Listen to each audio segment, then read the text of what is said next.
Soleil lañ koy dooree bi nga xamante ni wane na ci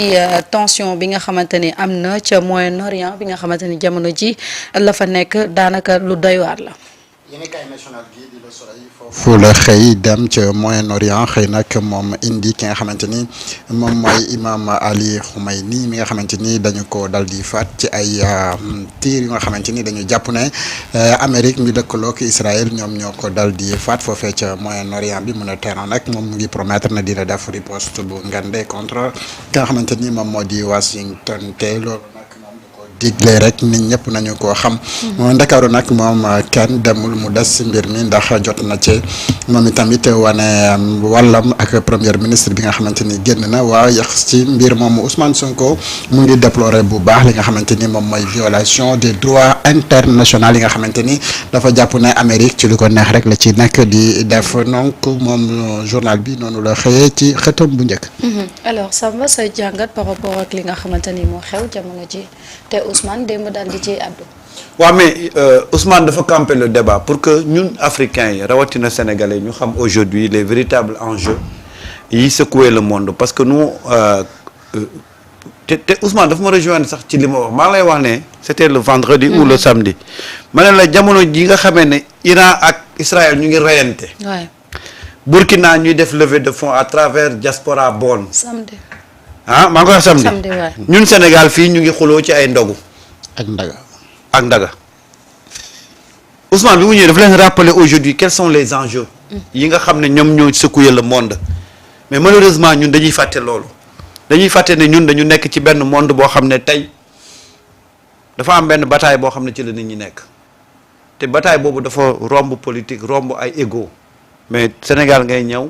ñu naan la kii de dafa xool kanamu kii neexu ko mu ne xaaral ma limogé ko voilà un peu le problème ñun nous maîtrisons pas les enjeux du moment alors tey dëkk bi nga xam ne moo ñu doon jaay démocratie dëkk bi nga xam ne moo ñu doon jaay droit de l'homme muy États-Unis tey États-Unis moo nekk di bafouer lépp lu jëm ci des questions liées aux droits humains avec la complicité de l'Israël mais guerre bi dafa complexe en termes de présence sur le terrain mais en termes de communication parce que tey y a beaucoup de manipulation te gis nga booy wër manipulation demal ci côté naar yi des fois ñu defaral la benn vidéo boo xam ne tu as l'impression que vidéo bi c'est à temps réel fekk ni lépp manipulation la tey on ne peut pas savoir si c'est Israël qui domine la guerre on peut pas savoir si c'est Iran qui est en train de répliquer violemment ñun li ñuy def rek mooy di basé wu ci ay vidéo ay information des choses comme ça loolu moo ñuy war a mën a nag wan ne ñun nous sommes out du monde parce que quand tu n'es pas dans le combat de l'information tu n'es pas dans ce monde-là qui évolue te malheureusement ñun Sénégal ñun Afrique on ne fait que recevoir on ne fait que encaisser on ne fait que consommer sans avoir la possibilité de discerner lan moo ci dëgg lan moo ci nekkul dëgg mais tey une fois encore le monde est en train de bouger dans un sens boo xam ne dafa war a interpeller ku nekk parce que nag respecter tuñu droit de l'homme respecter tuñu démocratie respecter tuñu dara xam nga lan la ñuy topp léegi intérêt Donald Trump bi doon wax ne dafay ñëw pour stabiliser ce monde là depuis qu'il est là il a allumé combien de guerres bientôt mu mat 7 guerres lan la ci jublu da ngay toog ba mu neex la mu xool na yow am nga ay enjeux pétroliers financiers yoo xam ne États-Unis soxla na ko mu ñëw song la léegi nag xam nga fan lañ toll ci jamono yu ndumbelaan ku ëpp doole ku ëpp doole sa morom won ko ko kese waaw foofu boo fi tollee yéen Afrique du ngeen jël seen matukaay ngeen nekk ci politique rek gars yi nañ xool fi àdduna bi jëm alors Momo sa jàngat yoo tam par rapport ak li nga xamante ni moom mooy xew jamono ji ca Moyen-Orient te démb dégg nañu le premier ministre li nga xamante ni wax na ko jëm ci wàllu woowu. oui je pense que fii Samba daane la rek. waaw maanaam dañoo nekk ci àdduna boo xamante ne léegi dafa mel ni amatut ay loi yu ñuy topp. amatut dara lenn moom moo am mooy xam nga loi yi dafa am ñuy faral di wax ne loi yi dañ ko defar pour les faibles. les faibles. mais lii loolu lay wane mooy faible yi moom. loi yi dañ koy respecté dañuy tere ay nit ne leen yéen limite bii ngeen war a am fii waroo leen fi àgg. mais bu fekkee ne da nga nekk une puissance am nu sa doole toll. amul dara lu ñu leen tere sa micro mi ngi tàkk. oui je pense. bon voilà mu soog a tàkk ok. voilà donc dafa mel ni dañoo nekk ci benn jamono boo xamante ne nii mbir yi ku am doole lu ko neex mën na koo def te du mujj fenn. maanaam àdduna bi am nu mu tënkoo noo xamante ne ni dañoo am par exemple organisation des Nations Unies mu am benn rôle boo xam ne moom moo ko war a jouer. mais organisation des Nations Unies boobu sax am na loo xamante ne bu ko une puissance di def dafay toog di seetaan. donc finalement on n'est pas en sécurité mooy ku ne war naa mën a jug def lu ko neex. récemment un président de la République d'un pays souverain. moom moo jug ci réew ma mu nekk am ñu mu yónni ñu dem ci beneen réew bu souverain ñu fekk fa président ba nga xam ne beneen réew bu souverain ñoom ñoo ko fal mu ne ko coppet jàpp yóbbu donc foofu la àdduna toll. léegi nag ki ñàkk doole rek laa yërëm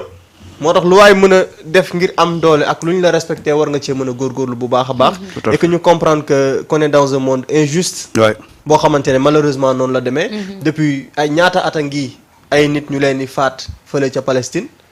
ñu am une communauté musulmane ci àdduna bi boo xamante ne jàpp nañ ne ñun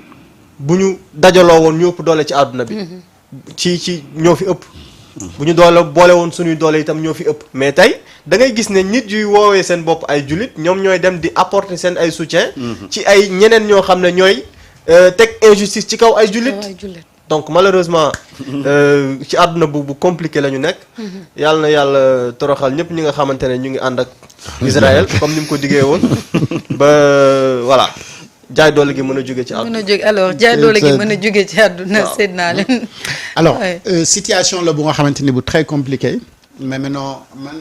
ma lecture day dem ci la position wala posture bu Ousmane Sonko am démb bi muy rappeler non seulement sénégalais yi si ñu am conscience ci li nga xamante ni moom mooy xew ci àdduna mais rappeler aussi africains yi ne ñun ñooy continent bu nga xamante ni presque inexistant ci li nga xamante ni mooy situation bi xew ci àdduna bi ba fu daay takkee ñun ñu di ko yëg ci suñu réew yi nan la ñu war a mën a def ba nga xamante ni bu daay takkee te jegewuñu ñun duñu mën a ressentir li nga xamante ni moom mooy conséquences yi ce qui se passe ci Moyen-Orient bi nag dafa bëri axe yoo ko mën a analyser dafa am ay intérêt économique stratégique ak li nga xamante ni moom mooy politique lambu ci laal ci li nga xamante ni moom mooy mbirum pétrole ak yu mel noonu xam nga Téhéran ak Washington seen problème ça ne date pas d'aujourd'hui mais da ngay remonter ba 1979 bi nga xamante ni révolution islamique bi am na et Iran jël benn position Amérique jàpp ne Iran mooy adversaire am ci golfe bi parce que influence bi nga xamante ni moom la bëgg ci golfe bi Iran moom moo ko nekk di ko xañ et moom mu jàpp ne ñi nga xamante ni également dañuy xeex comme Hezbollah ak ñeneen ñi contre les intérêts des Américains mais Iran également moom moo nekk di leen financer te tey intérêt wu américains yi moo ngi ci li nga xamante ni moom moo nekk foofu donc aujourd'hui pour nga transiter tout ce qui est pétrole ak yooyu lu ëpp 20% ci li transiter ci pétrole ci àdduna bi mais mu ngi ci côté boobu et Iran mën na en un seul jour mu gàllankoor loolu yëpp et Amérique contrôle boobu noonu mu bëgg a am mu jàpp ne Iran moom moo koy xañ mais loolu la bëgg a dindi ba mu jeex ma tax mu lënkaloo ak Israël xam nga Israël du état ça n'a jamais existé il a fallu ñoom ñu tibb fii pour am benn micro état as tuut ndëkk la mais xoolal ni mu tuutee noonu nekk ci gox boobu mais moom mooy semer terreur bi foofu yëpp donc da ngay xam ne lii du Israël mais dafa am ku nekk ci ginnaaw te Amérique noonu la mos a xeexee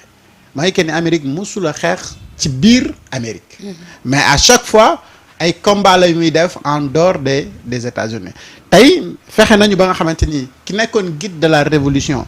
ñu boom ko mais est-ce que boom kooku benn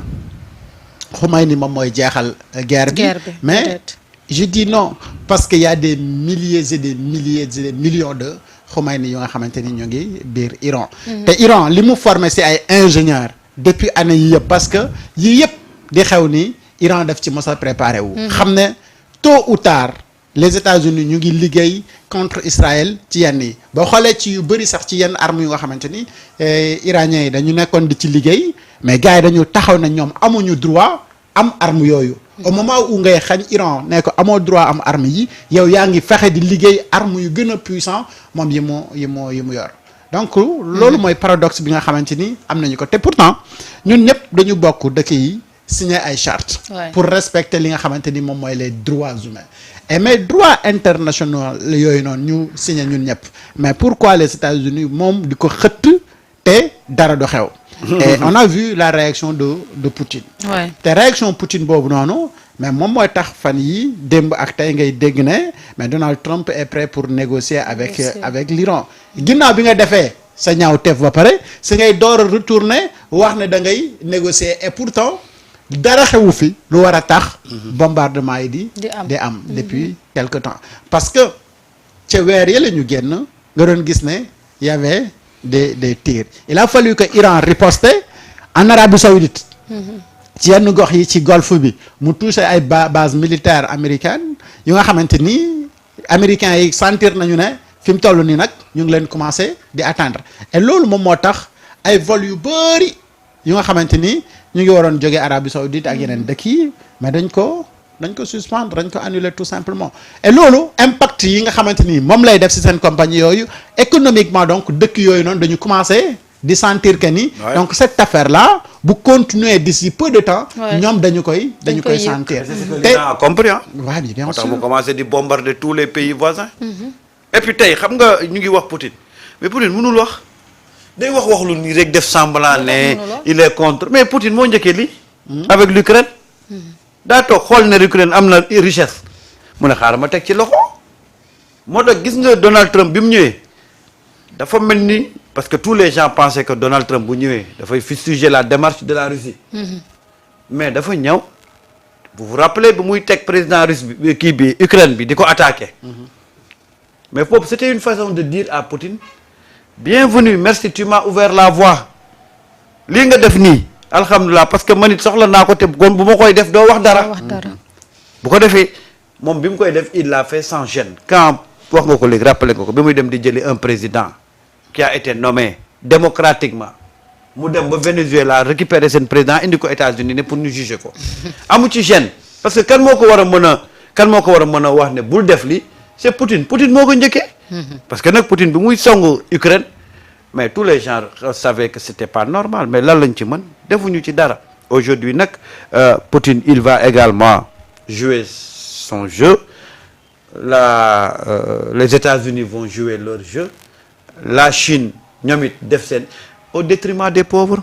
moo tax Ousmane il a posé la question aujourd'hui Corée également voilà tey lan mooy taxawaayu Afrique dans cette histoire là parce que nag on est en train de regarder mais bu ñu épuiser les ressources de tous ces pays là est-ce que un jour du jot ñu ne kaa la ñu dem Afrique dem fekk Sénégal ak ay ressources am ñu ne xaaral ñu jël la fi Sénégal am parce que nag fi mu nekk nii àdduna bi tey l'actionnaire majoritaire des Nations Unies c'est qui mais c'est pratiquement les États-Unis yow ki nga xam ne moom mooy investir foofu mais munoo ko teg ci yoon ne koy nii ngay doxale moo tax les Nations Unies sont quasi inexistantes même ci débat bi kenn waxagu ci kenn moo ci wax ensuite y a autre chose la bataille de la communication tey yàgg naa ko wax mën na la les Juifs ont mis la main sur la communication mondiale tey les grandes chaînes de télévision sont ñoom entre les mains des Juifs moo tax le vrai problème bi am sur le terrain nit ñi mënuñ ko xam parce que on est en train de manipuler de tous bords tey kenn mënul xam lan moo xew biir Iran démb Israël bi mu commencé xoox parce que ay attaques yu ñu ko def mais dañoo couper lépp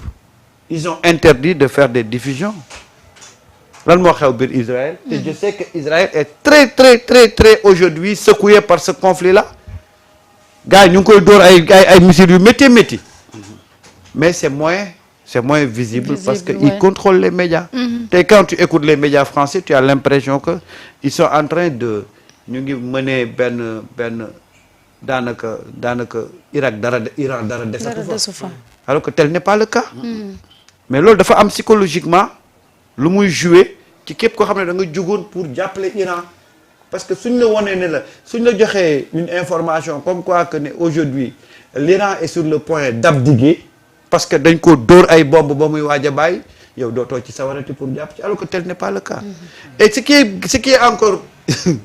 ironique c'est que Donald Trump tànn na ki war a remplacer Khomeini mi ngi lay démb moom moo ko tànnal boppam nee na il a 4 profils yoo xam ne moom ci lay tànn pour ki war a diriger Iran ki war a diriger Iran. Vous voyez ce monde-là est tellement injuste. réew nappante. ah. adduna bi yëpp nappante la Donald Trump dafa nekk di foowee xelam bëgg ko dugal fu nga xamante ni waru fa dugg te lii nii moom si boppam xam na ne dina ko coûter très cher et éventuellement loolu nag lay préparer wu parce que même les Américains pour la plupart d'accord uñu ci li nga xamante ni moom mooy intervention militaire u américains yi ci mbir yi parce que quand même dañu jàpp ne c'est injuste. Iran amul lenn lu nga xamante ni def na ko contre les États-Unis pour mu war ko mën a bokk si ñu koy attaquer. li nga xamante ni moom moo am mooy intérêt politique yu Donald Trump par rapport ak ressources yi nga xamante ni moom moo féete foofu ak l'influence des États-Unis ci golfe bi loolu moo tax mu impliqué ci te rappelé nga ko mooy bi muy ñëw dañu jàppoon ne voilà une personne moo xamante ni bu ñëwee au moins moom nekkul ci ay guerre. Mais c'est un homme d'affaires et un homme d'affaires tout le temps il faut que dëkk bi calme pour mu mën def ses affaires mais tey il est en train de montrer donc le contraire de li nga xamante ni moom la ko adduna bi doon xaaree. alors ñu jóge ci pàcc boobu seet naa la dem ci beneen yéenekaay muy yor xëy yoru ci mbirum Ousmane Sonko wax daal ne Ousmane wax na li nga xamante ni moo di charte parti bu Pastef. journalu Serigne Saliou Gueye bi noonu la xëy dikkee ci waxtaan ak pro mi nga xamante ni Ousmane Sonko di njiital parti Pastef mi ngi ko doon amal démb mu xëy nag barré à la une ne discipline